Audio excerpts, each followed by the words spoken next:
नमस्कार बच्चों। आज के इस वीडियो से हम लोग टीसीएस एनक्यूटी मैराथन शुरू करने वाले हैं। और मैराथन में आपको क्यूए मतलब न्यूमेरिकल एबिलिटी, वर्बल एबिलिटी और लॉजिकल रीजनिंग तीनों के क्वेश्चंस देखने को मिलेंगे। और वो क्वेश्चन जो टीसीएस एनक्यूटी में आ चुके हैं या फिर उसी टाइप के क्वेश्चन, उसी पैटर्न के क्वेश्चन जो आने के चांसेस हैं, राइट। तो मैराथन सेशन वन ये है।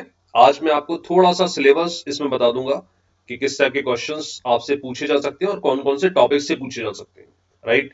तो एनक्यूटी की मैराथन जो है उसमें आज सिलेबस हम डिस्कस करेंगे, फिर हम लोग कुछ क्वेश्चन 25 से 26 क्वेश्चन डिस्कस करने वाले हैं that belongs to QA, verbal और लॉजिकल रीजनिंग।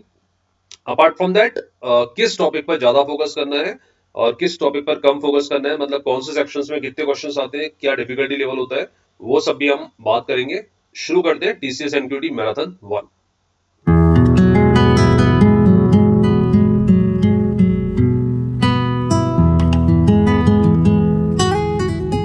चलिए भाई, सबसे पहले सबसे जरूरी बात, टीसीएस एनक्यूटी के दो पार्ट होते हैं, सभी को पता है, आप सब लोगों को पता चल चुका होगा अभी तक। पार्ट ए होता है, पार्ट बी होता है। पार्ट ए में आपके जो क्वेश्चंस होंगे वो 65 क्वेश्चंस आते हैं। आउट ऑफ 65 न्यूमेरिकल एबिलिटी मतलब क्वांटिटेटिव एप्टीट्यूड, इसके 20 क्वेश्चंस आपको देखने को मिलेंगे। लॉजिकल रीजनिंग के 20 क्वेश्चन देखने को मिलेंगे और वर्बल एबिलिटी के आपको 25 क्वेश्चन देखने को मिलेंगे, है ना। अभी तक ये पैटर्न रहा है, आगे भी ये रहने के चांसेस 99% है, राइट।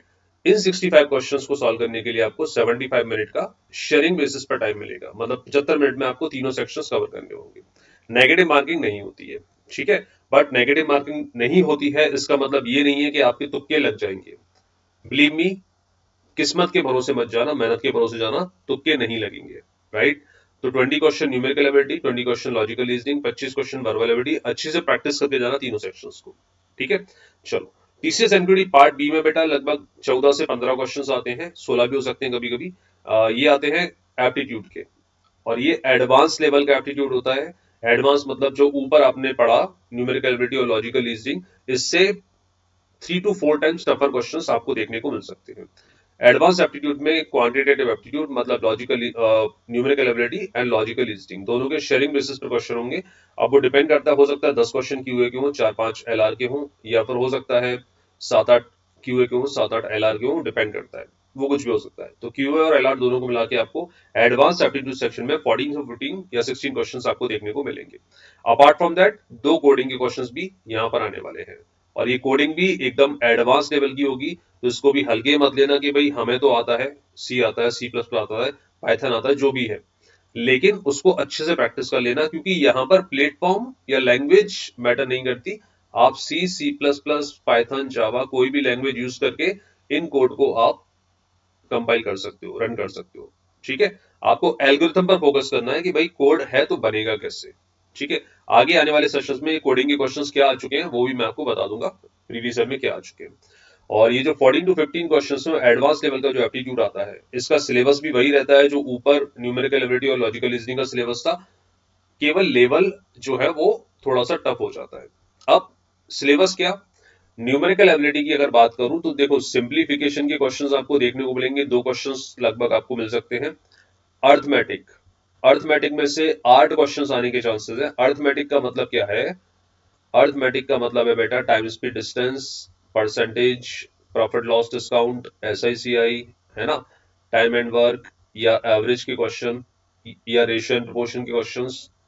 ये सारा पूरा मिला के आपको 8 क्वेश्चन देखने को मिलेंगे। सिंप्लीफिकेशन मतलब वर्ड मास रूल हो गया, फ्रैक्शन को सॉल्व करना, एडिशन, मल्टीप्लीकेशन, डिवाइड, वो 2 क्वेश्चन आपको देखने को मिलेंगे।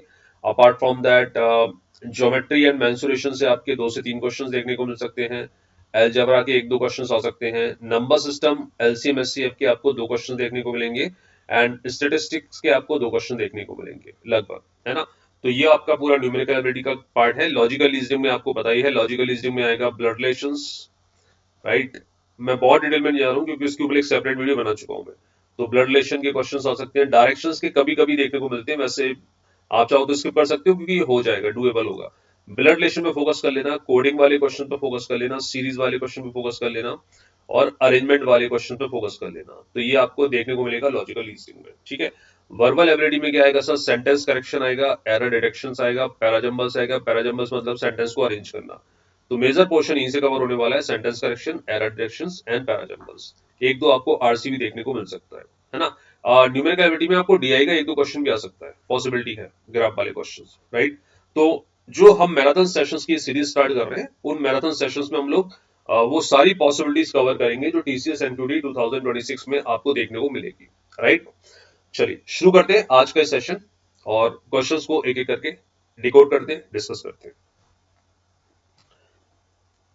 Question number 1 from numerical ability, what is the sum of LCM and HCF of 5 by 18, 35 by 9, 15 by 63। ठीक है, तो यहां से मैं आपको एक फ्रैक्शन का कॉन्सेप्ट दूंगा कि फ्रैक्शंस का एलसीएम और एचसीएफ कैसे निकाला जाता है।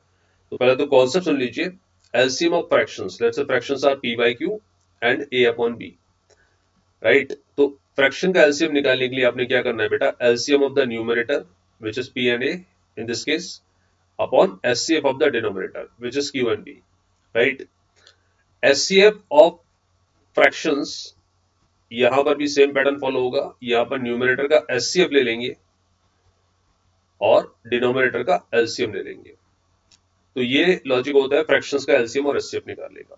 अब आपको इन फ्रैक्शंस के एलसीएम और एचसीएफ का सम देखना है, तो पहले मैं इनका एलसीएम निकालता हूं। LCM of 5 by 18, 35 by 9, 15 by 63, 15 by 63, plus HCF of denominator, HCF of the fractions, which is 5 by 18, 35 by 9 and 15 by 63। ठीक है बॉस, चलो सॉल्व करते हैं। एलसीएम ऑफ फ्रैक्शंस मतलब एलसीएम ऑफ द न्यूमरेटर, तो 5, 35 और 15 का एलसीएम। 5 तो 5 ही है, 35 है 7 इंटू 5 और 15 है 5 इंटू 3। तो 5 तो तीनों में कॉमन आएगा एलसीएम में और प्रोडक्ट आ जाएगा 7 और 3 का, समझ रहे हो, क्योंकि 7 और 3 एक्स्ट्रा आ रहा है। अपॉन आ जाएगा एचसीएफ ऑफ द डिनोमिनेटर। तो 18, 9 और 63 इनको डिवाइड करने वाला सबसे बड़ा नंबर कौन सा दिख रहा है बेटा, साफ साफ दिख रहा है आपको, 9 है। तो HCF is 9 plus, I hope कि आपको न्यूमेरिकल जो इंटीजर वैल्यू होती है उनका एलसीएम एचसीएफ लेना आता होगा, ये मैं एज्यूम करके चल रहा हूं। एचसीएफ ऑफ द न्यूमरेटर 5, 35 और 15 को डिवाइड करने वाला सबसे बड़ा नंबर मुझे यहाँ दिखाई दे रहा है 5, तो एचसीएफ आ जाएगा 5 upon LCM of the denominator 18, 9 और 63। अब देखो 18 तो 9 से कट जाएगा, तो 9 और 18 का एलसीएम तो 18 आ गया। अब 18 होता है बेटा 9 इंटू 2 और ये होता है 9 इंटू 7, तो यहां पर मैं एलसीएम लिख दूंगा 9 इंटू 2 इंटू 7। ठीक है, और फटाफट से इसको सॉल्व कर लेते हैं and we will get the answer. 9, 9 to 7, इनका एलसीएम आ जाएगा 9 टू 7, 7 इंटू 2 14, 14 का प्रोडक्ट आप यहां कर देंगे तो 14 इंटू 5 ये कितना हो जाएगा 70, 70 इंटू 3 210, 210 इंटू 7, तो ये आ जाएगा 1470 प्लस 5, राइट। तो answer must be 1475 divided by, right, denominator would be 9 into 63, 63 into 2, 126, right? तो answer is 1475 divided by 126। Option 2 is the right answer. समझ गए? चलो क्वेश्चन नंबर 2 की कहानी ये है कि what will be the reminder when the square of LCM of 4, 6, 12 and 15 is divided by the square of HCF of 51, 119 and 323। ठीक है, ऑप्शन है 130, 136, 132 एंड 134। ठीक है भाई, तो सबसे पहले तो आपको निकालना है एलसीएम, और एलसीएम आपको जनाब निकालना है 4, 6 और 12 का। ठीक है, और 12 और 15 का। तो इनका एलसीएम निकाल लेता हूं मैं, 4, 6, 12 एंड 15। देखो 12, 6 और 4 का एलसीएम तो 12 ही आ जाएगा, क्योंकि 12 एंड से कटता है। 12 और 15 का एलसीएम आ जाएगा 60, तो 60 is the LCM. HCF of denominator, HCF of 51, 119 and 323, इसको चेक कर लेते हैं। 51 होता है बेटा 17 इंटू 3, 119 होता है 17 इंटू 7, एम आई राइट, 70 और 49। ठीक है, सही है। और ये होता है 17 इंटू 9, 9 इंटू 7 63, हाँ 170 होता है ना, सॉरी 19, 19, 17 इंटू 2 340। ठीक है, 17 इंटू 19। तो इनका एचसीएफ लेना है, तो कॉमन नंबर जो मुझे मिल रहा है, हाईएस्ट कॉमन फैक्टर मिल रहा है, वो 17 मिल रहा है, राइट। अब आपने क्या करना है, 60 का स्क्वायर पकड़ना है और 17 का स्क्वायर पकड़ना है। 17 के स्क्वायर से 60 के स्क्वायर को डिवाइड मार देना है। 60 का स्क्वायर होता है 3600, 17 का होता है 289, डिवाइड करते हैं, वन टाइम डिविजिबल, 289 यहाँ पर आ जाएगा, सो दैट मस्ट बी 1, और यहाँ के तले देता हूँ 7, ये 0 हो जाएगा, बचा आपका 710। फिर मैं इसको 2 टाइम्स डिवाइड कर देता हूँ, 28, 560 और 18, 578 ये आ जाएगा, तो यहाँ पर आ जाएगा आपका 2, राइट, यहाँ आ जाएगा आपका 3 और यहाँ आ जाएगा 1, 132। तो option third is the right answer, 132 आपको रिमाइंडर मिलेगा। अगर मैं एलसीएम ऑफ 4, 6, 12 एंड 15 को डिवाइड मारता हूँ, इसके स्क्वायर को डिवाइड मारता हूँ, square of HCF of 51, 119 and 323। Got it. चलिए आगे बढ़ते हैं question number 3। Question number 3, the average age of Ram and Mohan is 2 years more than the average age of Mohan and Jitesh. The average age of Jitesh and Ram is 12 years, which is 2 years less than the average age of Mohan and Jitesh. What is the age of Jitesh? 12 साल, 8 साल, 10 साल, 14 साल। ठीक है, जो data दिया उसके according solve करते हैं। The average age of Ram and Mohan is 2 years। Ram and Mohan का एवरेज कितना होगा? r plus m upon 2 is equal to 2 years more than average of Mohan and Jitesh. Mohan और जितेश का एवरेज कितना होगा? 2 m प्लस j अपॉन 2, और इसमें 2 ऐड करना है तो r प्लस m अपॉन 2 मिल जाएगा। पहला स्टेटमेंट हो गया। Second, the average age of Jitesh and Ram, Jitesh और राम अपॉन 2 इज 12 years। ये 12 साल दी गई है। ठीक है, परफेक्ट। तो आपको कुल मिला के j प्लस r का टोटल 24 आपको गिवन है, which is 2 years less than the average age of Mohan and Jitesh. और ये जो एवरेज है वो मोहन जितेश का एवरेज से 2 साल कम है। मतलब मोहन और जितेश का एवरेज होगा 14 years। ठीक है, तो मोहन और जितेश का टोटल हो गया 28 years। समझ गए? क्योंकि जो जितेश और राम का जो 12 साल आपको दिया है एवरेज, वो 2 साल कम है मोहन और जितेश से। तो मोहन और जितेश का टोटल होगा, एवरेज होगा 14, तो टोटल होगा 28। डन। m प्लस j की वैल्यू 28 दी है, यहाँ पुट करेंगे तो ये आ जाएगा 14 प्लस 2 16, तो r प्लस m की वैल्यू आ जाएगी 16 इंटू तो 32। ठीक है सर। अब मैं इन तीनों इक्वेशन को ऐड कर देता हूं, तो मुझे मिलेगा 2 times of j plus 2 times of r plus 2 times of m is equal to 32 और 28 कितना हो जाएगा?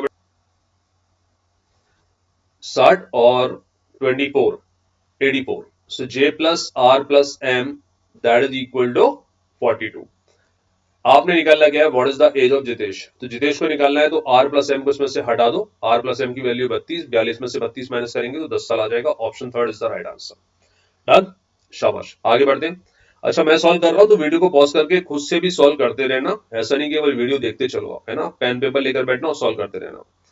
The present age of 4 persons are in the ratio 1 to 3 4. The average of their ages 7 years ago was 28 years. What will be the average age in years of the youngest and the oldest among them 5 years from now? आज से 5 साल बाद। 32 साल, 36 साल, 35 साल, 40 साल। Solve करते हैं। मेक श्योर, मैं फिर से रिपीट कर रहा हूँ, वीडियो को थोड़ा सा पॉज करके 40-50 सेकंड के लिए हर एक क्वेश्चन के बाद सॉल्व करने की कोशिश करना, उसके बाद आंसर मैच करना और मेरा सॉल्यूशन देखना।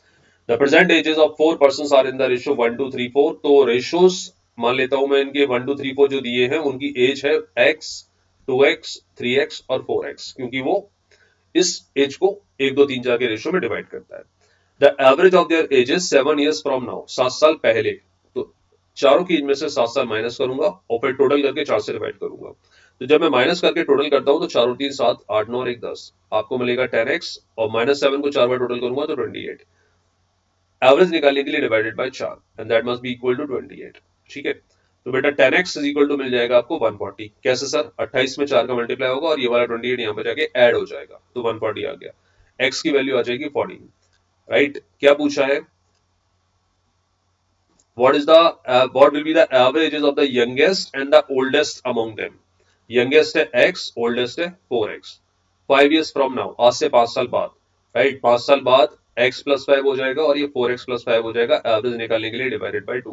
सो what we are getting 5x plus 10 divided by 2। x की वैल्यू 14 है, 14 का मल्टीप्लाई होगा 70 plus 80 divided by 2, so that must be equal to 40। Option 4 is the right answer. ठीक है, शाबाश, आगे बढ़ते हैं। Question number 5। A metallic cuboid is processed by way which its length, breadth and height increase by 10%, decrease by 8% and increase by 5% respectively. What is the percentage correct up to 2 decimal value change in its volume? Increases by 6.26%, increases by 1.2%, in decrease by 1.2%, decrease by 6.26%। ठीक है, तो cuboid जो होता है rectangle का 3D shape होता है और उसका जो वॉल्यूम होता है वो आपको नहीं पता हो तो length into breadth into height होता है। अब क्वेश्चन से बात करते हैं। लेंथ, ब्रेथ और हाइट 10% से इंक्रीज हो रही है लेंथ, ब्रेथ आपकी डिक्रीज हो रही है 8% से, और फिर हाइट इंक्रीज हो रही है 5% से। ठीक है, तो आपको वॉल्यूम में क्या चीज देखने को मिलेगा? Correct up to 2 decimal values. ठीक है, तो मैं एज्यूम कर लेता हूं कि भाई क्यूबॉइड का जो एरिया है ना वो 100 यूनिट है। अब क्योंकि मैंने लेंथ बढ़ा दी 10% से, तो क्यूबॉइड का एरिया भी 10% से बढ़ेगा। यस और नो? 100 का 10% ऐड करने पर कितना मिलेगा? 110। अब फिर आपने ब्रेथ को कम कर दिया। बेटा अगर ब्रेथ को कम करोगे तो जो करंट एरिया है, लेटेस्ट एरिया है, वो भी आपका 8% से कम होगा। हाँ सर, ये बात तो ठीक है। तो 110 का 10% हो गया आपका 11, 1% हो गया 1.1, तो 8% हो जाएगा 8.8, तो 8.8 कम हो जाएगा 110 में से। 110 में से 8.8 जैसे ही मैं कम करता हूं तो मुझे मिलने वाला है 101.2। समझ आता है? फिर 101.2 को आपने फिर से 5% से ग्रो कर दिया, क्योंकि हाइट को ग्रो किया आपने 5% से, हाइट को बढ़ाया 5% से। तो 101.2 का 10% होगा 10.12 और 5% होगा 5.06। तो यहां पर मैं 5.06 एड ऑन कर दूंगा क्योंकि इंक्रीमेंट हो रहा है, आपको मिलेगा 106.26। तो जो वॉल्यूम पहले 100 रहा करता था अब 106.26 है, मतलब ग्रोथ कितना मिल रहा है सर? 6.26% का ग्रोथ मिल रहा है option? Option one is the right answer. Done, शाबाश। आगे बढ़ते। क्वेश्चन नंबर 6 ये कह रहा है कि भाई a shopkeeper sold his 25%, 30% and 20% of the items at a profit of 10%, 20% and 30% respectively. The rest of the items are sold at a cost price. What is the percentage of profit of all the sales? 14.5% का profit, 12.5% profit, 15.5% profit या फिर 13.5% profit. चलिए करते हैं question को solve. मान लेते हैं कि जो टोटल कॉस्ट था वो 100 रुपए था, ये मेरा एजम्पशन है। अब इसमें से 25% कॉस्ट कितना होगा बेटा? 25 रुपीज। सेकेंड 30% कॉस्ट कितना होगा? 30 रुपीज। थर्ड 20% कॉस्ट कितना होगा? 20 रुपीज, है ना? और रिमेनिंग आपका कितना बचेगा वो चेक कर लेते हैं। ये हो गया 50 और 75, रिमेनिंग बचेगा 25। अब आगे बढ़ते हैं। ही सोल्ड 25% जो कॉस्ट था जिस आइटम का, उसको 10% प्रॉफिट पे बेचा, मतलब 25 का 10%, so that must be equal to 2.5 rupees का प्रॉफिट यहाँ पर गेन हुआ। फिर 20% प्रॉफिट पे सेकंड पार्ट, 30 का 20%, है ना? यहाँ पर निकाला मैंने 10%, राइट? और यहाँ पर निकाला मैंने 20%। 30 का 20%, 30 का 10% होता है 3, तो 20% होगा 6। उसके बाद थर्ड पार्ट का 30% प्रॉफिट हुआ उसको, 20 का 10% होता है 2, तो 30% होगा 6। और सेकंड जो है रेस्ट ऑफ द आइटम, जो रिमेनिंग आइटम है, उसने सोल्ड कर दिया कॉस्ट प्राइस पर, मतलब 25 को 25 में सोल्ड किया तो उसको 0 रुपीज का प्रॉफिट या लॉस हुआ। तो कुल मिला के बंदे को प्रॉफिट कितना हो रहा है? 6 6 12 और 2 14.5। किस पर हो रहा है? 100 रुपए पर, क्योंकि इनिशियल वैल्यू अपने 100 लिया था, परसेंट में कन्वर्ट करने के लिए into 100, so that must be equal to, बोलो, 14.5%, right? Option one is the right answer. Done. चलिए आगे बढ़ते हैं। Question number 7। Three containers A, B, C are filled with milk. Part 1/4 part of A is put into B. ठीक है। 1/3 of the part of B put into C. Again 5/11 part of C put into A. In the end 1/4 part of A put into B again. कुछ fractions A से B में, B से C में, C से फिर A में और A से फिर B में ट्रांसफर किया जा रहा है। फ्रैक्शंस आपको दिए हुए हैं और टोटल अगर फाइनल अमाउंट जो मिल्क का है हर एक कंटेनर में 6 लीटर है final. The initial quantity of milk in each container respectively क्या होगा? Option one 459, option two 378, option three 369, option four 477। देखो अब क्वेश्चन पढ़ने के बाद ही मुझे दो एक चीज पता पड़ गई कि भाई 1/4 पार्ट कर रहा हूं मैं ए का, तो 1/4 केवल 1 का हो सकता है या 4 का हो सकता है, इन दोनों का नहीं हो सकता। क्यों? क्योंकि यहां पर ए का पार्ट 3 अगर देता हूं मैं, ए को 3 देता हूं वैल्यू, तो उसका 1/4 करना पॉसिबल है, बट लास्ट में 6 नहीं आ पाएगा, इंटीजर नहीं आ पाएगा, राइट? तो सबसे पहले फर्स्ट और फोर्थ को चेक करूंगा, अगर ये फिट नहीं बैठते तो 2 और 3 भी चेक कर सकते हैं, बट पहला मेरी प्रायोरिटी होगी 459। क्यों होगी फिर से सुन लो, क्योंकि इसका इनिशियल वैल्यू 4 है और 4 का 1/4 करना आसान होगा। तो इनिशियली मैं ए के पास लेकर चलता हूं 4 पार्ट 4 लीटर, बी के पास 5 लीटर और सी के पास 9 लीटर, और मैं चेक करूंगा लास्ट में सबके बाद 6 लीटर बचता है नहीं बचता। ठीक है, तो 1/4 part of A is put into B. A का 1/4 मतलब एक आपने बी में डाल दिया, तो बी के पास हो गया 1+5 और ए के पास बचा 3। समझ आ रहा है? 1+5 मतलब 6। अब 6 का आपने 1/3 पार्ट सी में डाल दिया, तो 6 का 1/3 हो जाएगा बेटा 2। 2 पार्ट आपने यहां पर दे दिया, तो यहां पर हो गया 2 + 9 11, और आपने 2 यहां दे दिया तो यहां बचा 4 और यहां पर अपने पास 3 है। समझ गए? ये हो गया आपका 11। अब 11 का 5/11 पार्ट आपने फिर से ए में डाल दिया। 11 का 5/11 मतलब 5 पार्ट, तो आपने 5 पार्ट यहां दे दोगे तो ए के पास हो जाएगा 5 + 3 8, यहाँ पर 4 ही रहने वाला है, 5 यहाँ चला गया, यहाँ बचा 6। ठीक है, इसके बाद आपने क्या किया? 1/4 part of A is put into B again. A का 1/4 बी में फिर चला गया। ए के पास कितना अभी लेटेस्ट 8 है, 8 का 1/4 2 चला गया, मतलब यहाँ बचेगा 6, 2 यहाँ पर एड ऑन होगा तो 6 और लास्ट में 6 ऑलरेडी है, तो तीनों के पास 6 6 6 बच रहा है। लास्ट में जो हमारा कंडीशन हमें सेटिस्फाई करना था वो 6 लीटर ही था लास्ट का, राइट? तो option one is the right answer. अब सर क्या मैं इसको इक्वेशन वगैरह से कर सकता हूँ? तो हाँ बेटा, आप x मान के कर सकते हो, x से यहाँ 1/4 शिफ्ट होगा तो यहाँ पर y रहा होगा, पहले एज्यूम कर लेते हैं, तो यहाँ पर हो जाएगा y + x/4 and so on. और ये बहुत कॉम्प्लेक्स हो जाएगा। तो better way is check by options, right. Option कैसे, पहले आपने 1/4 करना है तो 4 वाला जो स्टार्ट हो रहा है ना, इनिशियल स्टार्ट जो 4 से ले रहा है उसको चेक करेंगे। 459 अगर फिट नहीं बैठता तो 477 चेक करता, बट 459 फिट बैठ रहा है, सेटिस्फाई कर रहा है condition, that's why option 1 is the right answer. Done. चलो आगे बढ़ते हैं, question number 8। Two persons are moving towards each other in the opposite directions at 21 km per hour and 17 km per hour. The total distance between them is 19 km. In how long will they meet? 30 minute, 50 minute, 60 minute या 40 minute. ठीक है, तो बेटा देखो, दो object अगर speed में है और उनका डायरेक्शन अपोजिट है, एक इस तरफ आ रहा है S1 की स्पीड से और एक उसी की तरफ, उसी डायरेक्शन में, मतलब अपोजिट डायरेक्शन, मतलब उसी की तरफ आ रहा है टुवर्ड्स हिम S2 की स्पीड से, तो दोनों एक दूसरे की तरफ आ रहे हैं या दोनों का डायरेक्शन अपोजिट है, तो रिलेटिव होता है S1 प्लस S2। ठीक है, चलो अब आगे बढ़ते हैं। अब मैं क्वेश्चन को डेटा यहां पर मेंशन कर देता हूं। 21 किलोमीटर पर आवर एक का स्पीड है और दूसरे का है 17 किलोमीटर पर आवर, दोनों के बीच का दूरी है 19 किलोमीटर। तो इनको एक दूसरे को क्रॉस करने में कितना टाइम लगेगा? रिलेटिव क्या हो जाएगा बोलो, 21 plus 17, so that must be equal to 38। Distance to be covered is 19, तो टाइम लगता है distance upon speed, 19 upon 38 which is 1/2 hour. 1/2 hour मतलब 30 minutes. Option 1 is the right answer. Done. Question number 9।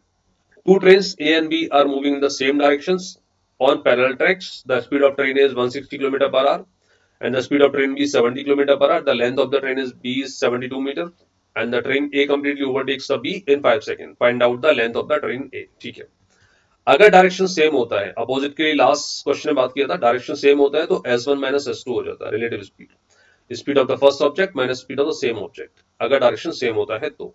ठीक है, अब बढ़ते हैं आगे। दो ट्रेन है, एक का स्पीड है 160 किलोमीटर पर आवर और दूसरे का स्पीड है 70 kilometre per hour. Both are running in the same direction, right.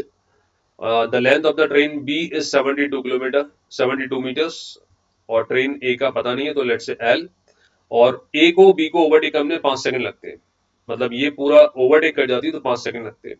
तो ओवरटेक का कैसे होता है, ट्रेन 1 जो है ट्रेन बी को ओवरटेक करना शुरुआत कब करेगी, मान लो ये ट्रेन आपकी 2 है और ये ट्रेन बी है, ये ट्रेन ए है, तो ओवरटेक करना शुरू कब करेगी, जब स्टार्टिंग पॉइंट यहां पर होगा, और ओवरटेक कब कर चुकी होगी, जब एंड पॉइंट यहां पर आ जाएगा, स्टार्टिंग पर आ जाएगा। समझ लो, मतलब बी का लेंथ भी कवर हुआ और ए का लेंथ भी कवर हुआ, राइट। तो इस केस में बेटा स्पीड इज इक्वल टू होता है distance which is length of the first train plus length of the second train upon time T. Speed कितना दे रखा है, डायरेक्शन सेम है तो 160 minus 70, right. So that must be equal to 90 into 5/18 कर लेना। सर ये 5/18 क्या होता है बेटा, आपको जो स्पीड है वो किलोमीटर पर आवर में दी गई है, लेकिन जो लेंथ है वो मीटर में है और टाइम आपका सेकंड में है, तो किलोमीटर पर आवर से मीटर पर सेकंड में कन्वर्ट करने के लिए स्पीड में मल्टीप्लाई करते हैं 5/18 से। समझ रहे हो, is equal to length of the first train नहीं पता sir, length of the second train 72 metre upon 5, check कर लेते भाई, 5 बार कट गया 125 हो जाएगा, 5 इंटू 5 इंटू 5, तो length of the first train हो जाएगा 125 माइनस 72।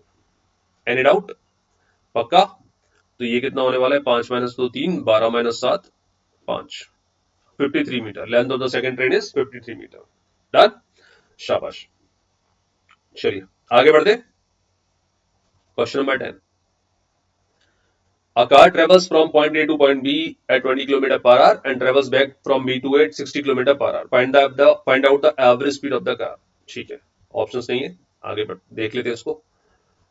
एवरेज स्पीड का जो केस होता है ना, वो होता है बेटा, एवरेज स्पीड का मतलब total distance covered upon total time taken. अब देखो इस टाइप का क्वेश्चन आता है, एग्जैक्ट यही क्वेश्चन आता है, तो आपको क्या करना है वो मैं आपको फॉर्मूला बताऊंगा, लेकिन उससे पहले हमारा कॉन्सेप्ट है total distance upon total time. तो कार ने क्या किया, पॉइंट ए से पॉइंट बी तक गया 20 किलोमीटर पर आवर से और वापस आ गया 60 किलोमीटर पर आवर से। डिस्टेंस पता नहीं है sir, distance X Y Z कुछ ही मान लो, क्या फर्क पड़ता है। ठीक है, तो एक्स वाई जेड मानने से अच्छा है क्यों ना कुछ ऐसा माना जाए जो 20 और 60 से कैंसिल आउट हो जाए, तो हमारी जिंदगी थोड़ी आसान हो जाएगी। मैं मान लेता हूं दूरी है 60 किलोमीटर। अब जाते समय मेरी स्पीड थी 20 की स्पीड से 60 किलोमीटर कवर किया, मतलब मैंने 3 घंटे का टाइम लिया। आधे समय स्पीड हो गई 60 की स्पीड से 60 किलोमीटर, मतलब मैंने 1 आवर का टाइम लिया। तो total distance covered is 60 plus 60 120, जाना और आना। जाते समय टाइम लगा 3 घंटे, आते समय लगा 1 घंटे, तो आंसर हो जाएगा 120 divided by 4, so that must be equal to 30 kilometre per hour. Done, ठीक है। अब वो फॉर्मूला क्या था, वो फॉर्मूला तभी यूज करना है जब आपको एग्जैक्ट यही क्वेश्चन मिले, ए से बी तक जा रहे हो S1 की स्पीड से और बी से ए तक आ रहे हो S2 की स्पीड से, तो रिलेटिव स्पीड होता है एवरेज स्पीड होता है 2s1s2 upon s1+s2, right. Accordingly value put कर दूंगा, 2 इंटू S1 20 इंटू S2 आपका आ जाएगा 60 अपॉन 20+60 विच इज 80। ठीक है, सॉल्व कर ले फटाफट से। ये जीरो आपका कट गया, 20 इंटू 6 120 होता है, 8 से कटेगा 15 बार, 15 इंटू 2 30, ऑप्शन आ जाएगा, आंसर आ जाएगा 30 किलोमीटर पर आवर। डन, शाबाश। चलिए अब मैं देख पा रहा हूँ एक वर्बल एबिलिटी का question, question number 11। One part of the sentence below may contain an error, identify the part, if there is no error choose no error. ठीक है, तो टीसीएस में आपको वीए के किस टाइप के क्वेश्चंस देखने को मिलेंगे वो हम क्वेश्चन नंबर 11 से डिस्कस करने वाले हैं। Everyday life have become more complicated with the advancement in mobile technology। यहां से अपना सेंटेंस है, किस पार्ट में एरर है। पहला है मोर कॉम्प्लिकेटेड विद द, दूसरा है एवरीडे लाइफ हैव बिकम, तीसरा है नो एरर, कोई भी एरर नहीं है, और लास्ट ऑप्शन है एडवांसमेंट इन मोबाइल टेक्नोलॉजी। अब देखो, थोड़ा बहुत भी आपको इंग्लिश का नॉलेज है तो एवरीडे लाइफ हैज, क्योंकि लाइफ जो है ना बेटा वो सिंगुलर है नॉट प्लूरल। प्लूरल वर्ड्स के साथ हैव लगा सकते हो बट सिंगुलर के साथ हैज लगाना होता है। तो everyday life has become, right. तो ऑप्शन बी, इस पार्ट में मुझे एरर दिखाई दी तो मैंने B part, B option tick कर दिया। समझ गए, तो ये होते हैं एरर डिटेक्शन के क्वेश्चन। आगे बढ़ते हैं, question number 12। The following three sentences can be revised into one better sentence. Choose the sentence that is best revision। Sentence है आपके I was at the fair, दूसरा है आई गो लॉस्ट, तीसरा है आई गॉट स्कैर्ड। तो ये सेंटेंस अरेंजमेंट के question है जो वर्बल एबिलिटी में पूछे जाते हैं। कौन सा ऑप्शन आपको फिट बैठ रहा है, ग्रामेटिकली साउंड कर रहा है, एक फ्लो जिसमें मन रहा है, वो सेंटेंस आपको चूज करना है। देखो आई एम वाले ऑप्शन तो मैं हटा दूंगा क्योंकि आई एम की बात नहीं हो रही है, प्रेजेंट की बात नहीं हो रही है, आई वॉज की बात हो रही है। अब बी और सी में चेक करते हैं।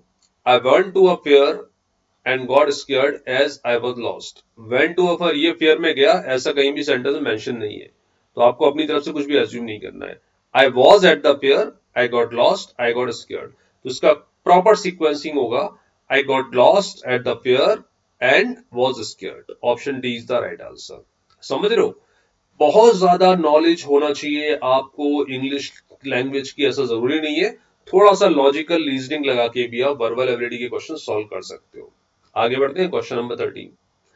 The lady dash purse was lost, lost a complaint at the police station. The lady who purse was lost, sound नहीं कर रहा, समझ आ रहा होगा। The lady whose purse was lost, definitely sound कर रहा है। The lady whom purse was lost, नहीं। The lady where purse was lost, ठीक है। तो आंसर आएगा option B, the lady whose, क्योंकि यहां पॉजेसिव प्रोनाउन का आपको यूज करना है। पर्स किसी का है, किसका है, उसके लिए हुज लगाना पड़ेगा। The lady whose purse was lost, lost a complaint at the police station. Done, चलो क्वेश्चन नंबर 14।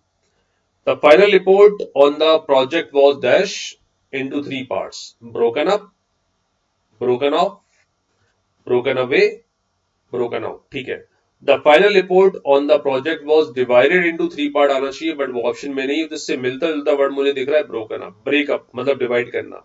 तो ब्रोकन अप क्योंकि पास्ट है, पास्ट फॉर्म है। The final part, the final report on the project was broken up into three parts. Option A is the right answer. Done, question number 15। Some part of the sentence below may contain an error. अगर कोई एरर नहीं है तो आपको opt करना है no error. Sentence यहां से स्टार्ट हो रहा है, this one, the new computation algorithm combines scores with multiple measures of quantitative assessment। एक बार रिपीट कर लेते हैं, the new computation algorithm combines scores with multiple measures of quantitative assessment। ठीक है, तो यहां पर मुझे ऐसा कुछ फील नहीं हो रहा, कुछ एरर है यहां पर। The new computation algorithm combines, error एरर नहीं दिख रही यहाँ पर। Scores with the multiple measures, no error of quantitative assessment. तो ऑप्शन सी में यहाँ पर ऑप्ट करूंगा क्योंकि सेंटेंस एकदम परफेक्ट लग रहा है। The new computation algorithm combines scores with multiple measures of quantitative assessment। तो option C which is no error is the answer. Question number 16. Some sentences are missing from the given text. Choose from the list A to C the most appropriate sentence for each gap 1 to 2 in the next. There is one extra sentence that you do not need to use. ठीक है,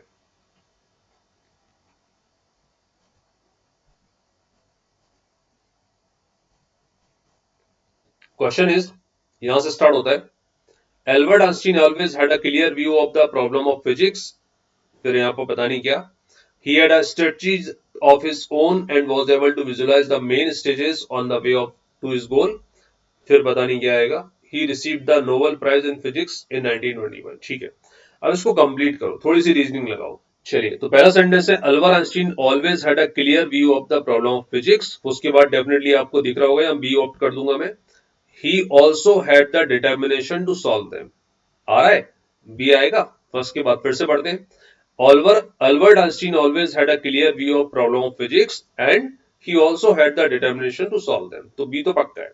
आगे बढ़ते हैं, he had a strategy of his own and was able to visualize the main stages on the way of to his goal।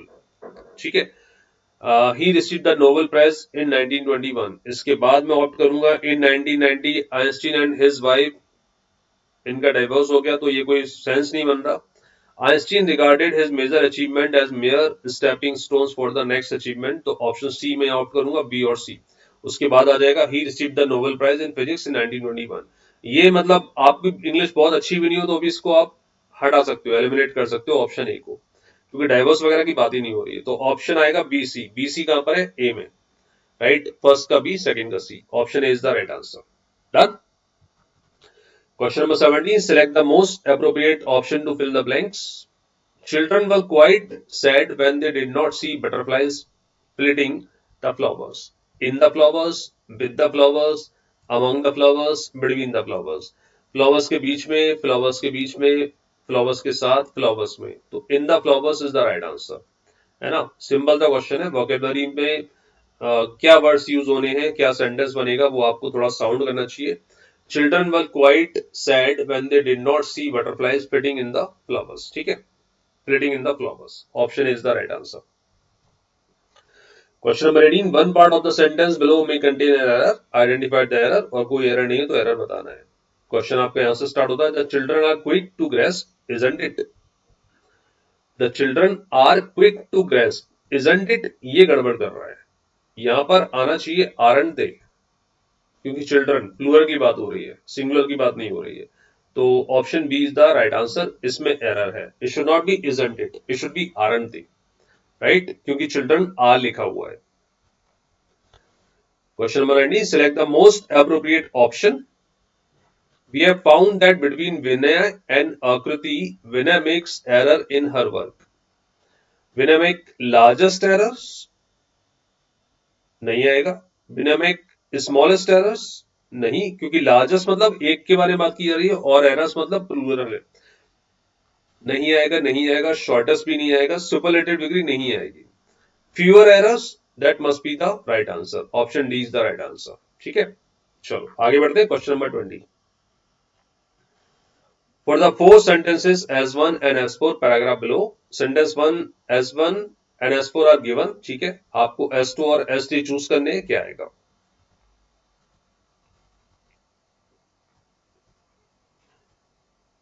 चलिए भाई देखते हैं। Sentence 1, my mother had been overweight since she was a child and lost weight only after she got married। ठीक है, इसके बाद there were no use of crying to my mother as she was not absolved of her responsibilities। ठीक है, S2 और S3 मुझे opt करना है, कौन सा बेटर ऑप्शन मैं चूज कर सकता हूं। My mother had been overweight since she was a child and lost weight only after she got married। पहला ऑप्शन है आर, मतलब her memory of overcoming severe problems of obesity kicked in and soon my weight and health become her obsessions। My food was regulated, ये अभी नहीं आ सकता। she started giving me lecture, नहीं आ सकता। ठीक है, तो मैं ऑप्ट करूंगा आर, यहां पर आएगा आर, बनाए इसको। My mother had been overweight since she was a child and lost weight only after she got married। उसके बाद her memory of overcoming severe problems of obesity kicked in and soon my weight and health become her obsession। अब चूंकि बेटी का जो health है और wait है उसके लिए ऑब्सेशन बन गया, तो उसने क्या किया, फूड को रेगुलेट करना शुरू कर दिया। My food was regulated, she decided when and what and how much. तो यहां पर आ जाएगा क्यू, तो I will go for R and Q है option, option D is the right answer, R and Q. Done, चलो शाबाश। तो ये आपको मैंने कुछ 10 क्वेश्चंस दिए वर्बल एबिलिटी के। अब बात करते हैं रीजनिंग का पार्ट। रीजनिंग के किस टाइप के क्वेश्चंस आ सकते हैं, तो वो 4-5 क्वेश्चन हम लोग रीजनिंग के भी डिस्कस कर लेते हैं। Question number 21 from blood relation in coded form A hash B means is the paternal grandfather of B, a dollar b means is the son of b, and a at the rate b means is the brother of b. Which of the following equation shows that p is the father of s? पहला option है p at the rate q dollar r hash s, second है p hash q at the rate r dollar s, third है p hash q dollar r at the rate s, and last is p dollar q hash r at the rate s. चलो ठीक है भाई, शुरू करते हैं। तो आपको बताना है p is the father of s, p should be the father of s। ठीक है, तो P हैश अगर आता है, P के बाद हैश आता है, A के बाद हैश आता है, A hash B means A is the paternal grandfather, तो P जो है वो ग्रैंडफादर की कैटेगरी में चला जाएगा। तो इसको मैं बाद में चेक करूंगा, हो सकता है इनमें से कोई करेक्ट हो, बाद में चेक करूंगा। पहले मैं चेक करूंगा P एट द रेट और P डॉलर को। तो पहले बनाते हैं P एट द रेट वाला, ऑप्शन 1 बनाते हैं पहले। A at the rate B means A is the brother of B, तो P is the brother, brother है तो बॉक्स में कवर कर दिया। किसका ब्रदर है? Q का, है ना। एक चीज बता दूं, इक्वल का मतलब मेरे लिए होता है सिबलिंग्स, भाई बहन या भाई भाई या बहन बहन। डबल साइडेड एरो का मतलब होता है हस्बैंड वाइफ, और डाउनवर्ड एरो का मतलब होता है पेरेंट चाइल्ड। स्क्वायर में यूज करता हूं जब मेल जेंडर होता है, सर्कल में यूज करता हूं जब फीमेल होता है। तो पहला दिया है P at the rate Q, मतलब P is the brother of Q। ठीक है, आगे बढ़ते हैं। Q dollar R, Q dollar R, dollar का मतलब ये दिया हुआ है A dollar B means is the son of B, is the son of B, तो Q is the son of R, Q is the son of R, तो ये आ गया Q is the son of R, Q हो गया male. R hash S, R hash S का मतलब R is the paternal grandfather of S, R जो है वो S का पैटर्नल ग्रैंडफादर है। अब S का पापा कौन है, P है या Q है, ये यहाँ पर मेंशन नहीं है, क्योंकि R तो उसका भी ग्रैंडफादर होगा जो Q का बेटा है या बेटी है, और P का भी बेटा या बेटी का ग्रैंडफादर होगा। तो ऑप्शन 1 में हटा रहा हूं। अब मैं चेक करता हूं ऑप्शन डी, लास्ट ऑप्शन। ये क्यों हटाया मैंने, क्योंकि ग्रैंडफादर तो है, लेकिन पैटर्नल पी का है या क्यू के बेटे का है वो नहीं पता, एस किसका बेटा ये नहीं पता, राइट। आगे बढ़ते हैं। पी डॉलर क्यू, है ना, आपको बताना था क्या पी इज द फादर, तो पी फादर यहां से प्रूव नहीं हो रहा। पी डॉलर क्यू लास्ट वाला, पी डॉलर क्यू, डॉलर का मतलब होता है बेटा son of B, A is the son of B, मतलब यहां से हो जाएगा P is the son of Q. Q hash R, मतलब Q is the paternal grandfather of R. Last है R at the rate S, R at the rate at, मतलब R is the brother of S, तो R is the brother of S। ठीक है, अब यहां पर केवल P जो है वो सेकंड जनरेशन में है और उसके बच्चे डेफिनेटली R और S होंगे, तो यहां से प्रूफ हो रहा है कि P is the father of S।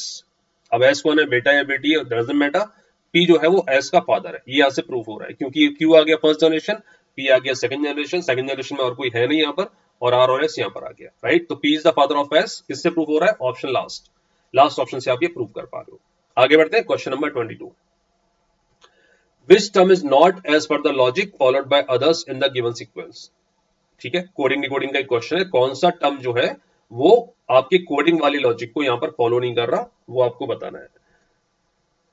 B X C, coding नहीं, इनफैक्ट सीरीज का क्वेश्चन है, सॉरी सीरीज का क्वेश्चन है। कौन सा वर्ड है, कौन सा लेटर है, कौन से टर्म है जो सीरीज में फिट नहीं बैठते। चलो एक थोड़ा सा और अच्छे से लिख लेता हूं ताकि आपको क्लियरिटी मिल जाए। B X C E V D F U G I S H J R K M Q L. ठीक है भाई, फर्स्ट हम देखते हैं बी सी डी ई, +3 हो रहा है, ई के बाद एफ +1 हो रहा है, एफ के बाद जी एच आई +3 हो रहा है, कोई टेंशन नहीं, आई के बाद जे +1 हो रहा है, जे के बाद के एल एम +3 हो रहा है। ठीक है, ये तो पक्का है। सी के बाद डी आर आई +1, डी के बाद ई एफ जी +3, जी के बाद एच +1, एच के बाद आई जे के +3, के बाद एल +1, तो यहां भी कोई टेंशन नहीं। मतलब जो भी दिक्कत दे रहा है वो मिडिल टर्म दे रहा है, तो मिडिल टर्म को सेपरेट लिख लेता हूं मैं, X V U S R Q.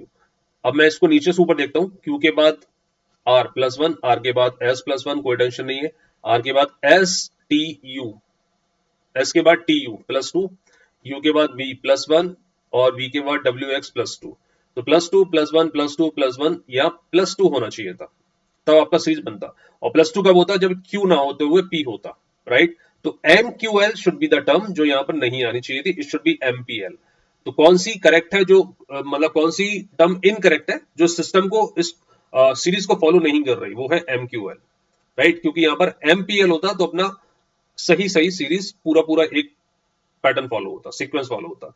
एमक्यूएल is the term जो यहां पर नहीं होनी चाहिए थी। ठीक है, क्वेश्चन number 23, given below is a question followed by two statement 1 and 2 each containing some information, decide which statement are sufficient। DS का क्वेश्चन है और डीएस में आपको बताना होता है कौन सा स्टेटमेंट से आप आंसर दे पा रहे हो, कौन सा सफिशिएंट है आंसर आपका देने के लिए, कौन सा नहीं है सफिशिएंट।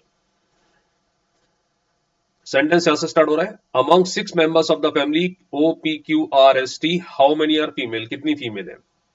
केवल स्टेटमेंट 1 को टारगेट करता हूं, Q is wife of P, Q जो है वो पी की वाइफ है, एंड मदर ऑफ टी, और टी की मदर है।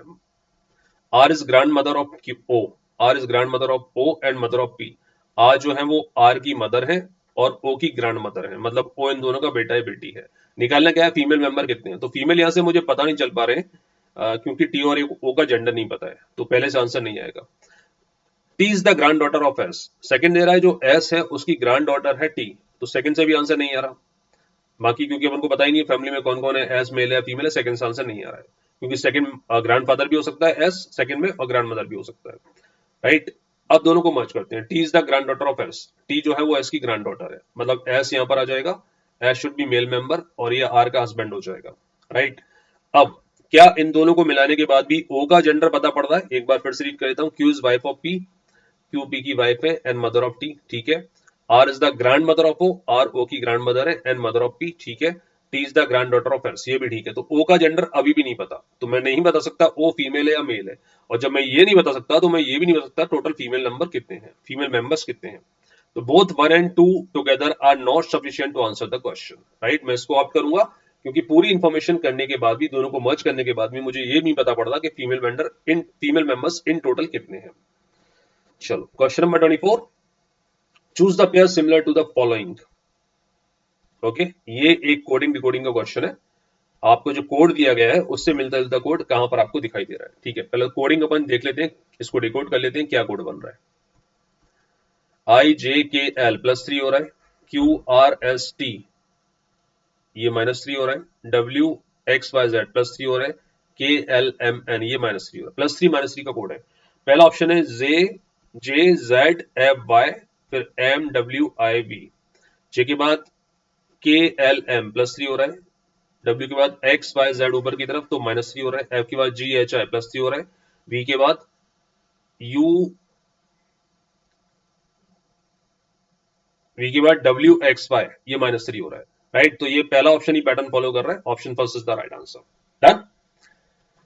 क्वेश्चन number 25, a group of 3 boys A, E, F and 3 girls B, C, D are made to sit in a row for a meeting, but they have conditions, कुछ conditions है।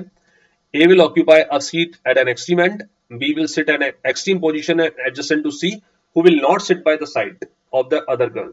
ठीक है, F will sit by the side of A but not adjacent to E, who will occupy the 4th seat starting from A। ठीक है, sitting arrangement का question है, बना लेते हैं इसको फटाफट से, कोई टेंशन नहीं है। मेंबर कितने हैं, 3 बॉयज एंड 3 गर्ल्स है, 6 मेंबर्स हैं, 1 2 3 4 5 6। ठीक है, अब बॉयज को मैं पता पड़ता रहे तो प्लस से रिप्रेजेंट कर देता हूँ, गर्ल्स को माइनस से रिप्रेजेंट कर देता हूँ, तो मुझे पता पड़ता रहेगा कौन बॉयज है कौन गर्ल्स है। A will occupied the extreme end, तो ए या तो यहां पर होगा या फिर ए यहां पर होने वाला है और ये मेल है।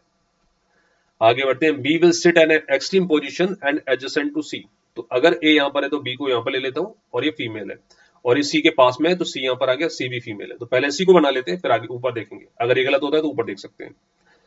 Okay, and C will not sit by the side of other girl, मतलब सी के पास में कोई बॉय आएगा गर्ल नहीं आएगी यहाँ पर। F will sit by the side of A, F A के साइड में बैठ गया और एफ का जेंडर है male, but not adjacent to E, E का पड़ोसी नहीं है, मतलब ई को मैं यहाँ शिफ्ट कर दूंगा और ई मेल है तो कोई टेंशन नहीं, मतलब डी यहाँ पर आ जाएगा वो फीमेल हो जाएगी। ठीक है, तो ये आपकी सारी कंडीशन फॉलो कर रही है। Who will occupy the 4th seat starting from A, A से स्टार्ट करते हुए 4th सीट पर कौन है, तो ए से स्टार्ट करते हुए 4th सीट पर है ई, तो आंसर आएगा option B is the right answer. ठीक है, चलिए शाबाश। तो बच्चों ये थे कुछ क्यूए वर्बल और रीजनिंग के क्वेश्चन जो टीसीएस एनक्यूटी में डेफिनेटली आपको हेल्प करेंगे। इनमें से कई सारे क्वेश्चन 90% क्वेश्चंस एनक्यूटी में ऑलरेडी आ चुके हैं। ठीक है, तो अगले वीडियो मिलते हैं इसी तरह के कुछ और शानदार क्वेश्चंस के साथ। तब तक के लिए thank you very much, God bless you, bye bye, take care.